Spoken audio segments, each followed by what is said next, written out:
Good afternoon, everybody. This is Kim, and today we're going to start talking about Negro League teams. I have people that have asked me a lot about particular teams and particular players, and I said, the best place to start is probably the one that people ask me about the most. So today we're going to talk about the Atlanta Black Crackers. Yes, believe it or not, that is an actual team. I know in today's climate that's probably a tad politically incorrect, but we will get to that.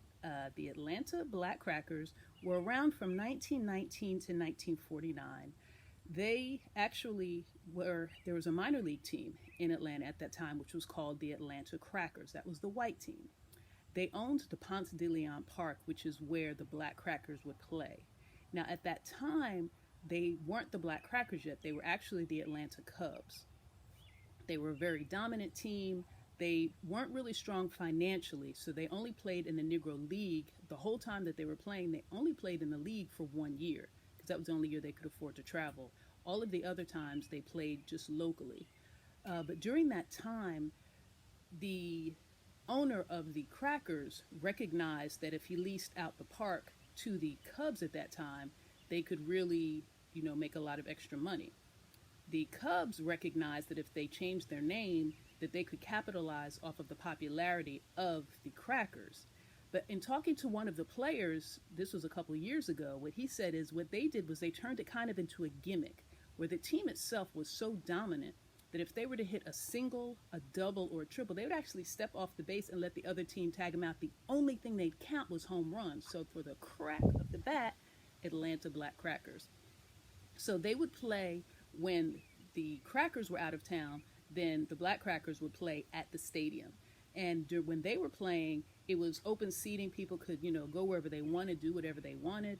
But when the minor league team came back and they were playing, if somebody black came to the stadium, they had to sit in segregated seating, which they called the buzzards roost. I don't know why they called it the buzzards roost. I don't know if I want to sit somewhere where buzzards were, but, that's neither here nor there.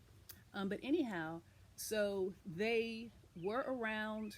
They would lose money, they would kind of shut down, they would get some money, and then they would play again. There was a gentleman named John Hardin who was a business owner on Auburn Street. He owned a gas station, so he actually had enough money to allow them to get a bus and allow them to get uniforms. So during that year, they actually were part of the Negro League. They were able to travel to other games, and they actually did well. They won the second half of the championship. But after that, financing became an issue again, and they ended up moving to Indianapolis and became the Indianapolis ABCs. They stayed there for a while. Financing became an issue again. They moved back to Atlanta. They played, but ultimately, 1949, the team just dissipated because they had completely run out of funds. So that is today's little-known Black history fact about the Atlanta Black Crackers. So if you like this content, I still have not mastered the whole technology thing, so we're going to do the old